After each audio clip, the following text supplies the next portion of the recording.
नमस्कार दोस्तों, स्वागत है आपका हमारे चैनल इंडियन हॉन्टेड स्टोरीज़ में। तो दोस्तों, मैं एक और कहानी आप लोगों के लिए लेकर आई हूँ। वो कहानी है वो आखिरी रात। यह कहानी बहुत डरावनी है। इसको जानने के लिए मेरे चैनल को सब्सक्राइब कीजिए और कहानी एंड तक ज़रूर सुनिएगा। ये बात आज से 50-60 साल पुरानी है। भादों का महीना था।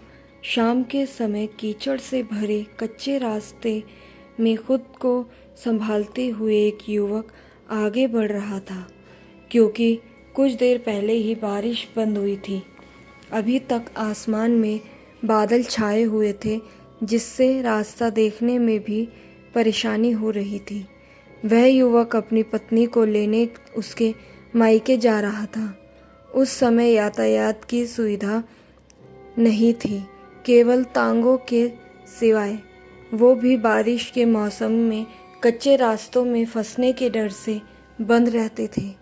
तो लोगों को पैदल ही लंबे और कीचड़ से भरे रास्तों को तय करना होता था। बारिश के कारण उसको काफ़ी देर हो गई थी। चारों तरफ जंगल और ऊपर से खराब मौसम के कारण वह युवक अपने कदम जल्दी जल्दी बढ़ाने लगा। वह पहली बार उस गांव में आया था, इसलिए उसे मालूम ना था कि बारिश के मौसम में उस रास्ते से आना मना था। अब गांव लगभग 1 किलोमीटर दूर था कि तभी बारिश हल्की फुहार के साथ शुरू हो गई थी और अंधेरा भी गहराता जा रहा था, क्योंकि भादों का महीना गहरी काली रातों के लिए जाना जाता था। उस युवक को काफ़ी तकलीफ हो रही थी चलने और रास्ता देखने में। बादलों की गड़गड़ाहट, हल्की बारिश, बदलते हुए हवा के रुख और सियारों के रोने की आवाज़ें माहौल में डर को घोल रही थी। जो कुछ देर पहले खुश मिजाज था, उस युवक के जहन में भय की लहर दौड़ आई। तभी अचानक पीछे से आवाज़ आई, रुको। कौन? युवक ने तुरंत मुड़कर कहा, मैं पास के ही गांव का हूँ, लेकिन तुम इस समय यहाँ क्या कर रहे हो? मैं पास के ही गांव में जा रहा था, लेकिन बारिश की वजह से लेट हो गया। अरे भाई, मैं उसी गांव का हूँ और वहीं जा रहा हूँ। चलो, तुमको भी पहुँचा दूंगा, एक से भले दो। सही कहा भाई, चलो, युवक ने राहत की सांस लेते हुए कहा। हाँ भाई चलो, मैं आगे आगे चलता हूँ, तुम मेरे पीछे पीछे चले आओ। वह अनजान व्यक्ति फुर्ती से अपनी लाठी को टेकता हुआ आगे चलने लगा। उस युवक को वह व्यक्ति अंधेरे की वजह से साफ दिखाई नहीं दे रहा था, और दूसरी वजह दोनों के दरमियान फासला अधिक था। लेकिन धुंधली सी आकृति से वह व्यक्ति काफ़ी हट्टा कट्टा और लंबा मालूम पड़ रहा था।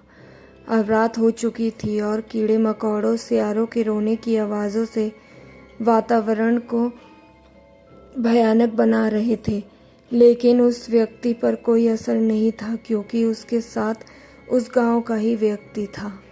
कुछ देर चलने के बाद वो दोनों उस गांव के नज़दीक पहुंच गए। लेकिन अब दोनों की मुश्किल और बढ़ गई थी, क्योंकि उस गांव में पहुंचने के लिए एक नाले को पार करना पड़ता था, जो गर्मियों और सर्दियों में सूखा पड़ा रहता था, जिसमें से रास्ता था, लेकिन अब उसमें बहुत पानी था, जिसका बहाव बहुत तेज़ था। रात में उस नाले के पानी की तेज़ खरखराहट की आवाज़ और भयंकर बहाव किसी भी तैराक के इरादे कमज़ोर करने के लिए काफ़ी था। उस युवक के जहन में खौफ ने फिर से दस्तक दे दी थी। डर से उसके पांव वहीं ठिठक गए, लेकिन वह व्यक्ति बिना डरे आगे बढ़ा जा रहा था। तभी उसने मुड़कर उस व्यक्ति से कहा, अरे रुक क्यों गए तुम? आ जाओ मेरे साथ, मैं तैरना भी जानता हूँ। डरो मत, आओ, मैं जा रहा हूँ ना आगे। वह युवक अभी डर रहा था। तभी वह सहायता के लिए नाले के पास पार बने घर में कोई व्यक्ति हो जो उन दोनों की सहायता कर सके, इस आशा में उसने आवाज़ लगा दी, तभी वह व्यक्ति बोल पड़ा, क्या हुआ? मैं हूं ना, फिर भी सहायता के लिए चिल्ला क्यों रहे हो? रात के समय सब सो रहे होंगे। देखो, मैं घुस गया पानी में, तुम भी आ जाओ, डरो मत, उस व्यक्ति ने गंभीर स्वर में कहा। वास्तव में वह पानी में बिना झिझक के उतर चुका था। उधर उसकी आवाज पास ही के घरों में सो रहे लोगों को सुनाई दी। लगता है कोई नाले के पार है जो सहायता के लिए बुला रहा है। चलो चलकर देखते हैं। सहायता के लिए तत्पर एक व्यक्ति ने कहा। कहीं कोई भूत तो नहीं जो हमें सहायता के लिए आवाज देकर छलना चाहता हो? चलो, ये तो वहीं जाकर पता चलेगा। सब अपनी लाठी और लालटेन लेकर उस नाले की तरफ निकल पड़े। तब तक उधर वह व्यक्ति उस युवक के कहने पर पानी में उतर गया। आओ, मेरा हाथ पकड़ लो। हाँ, लो चलो।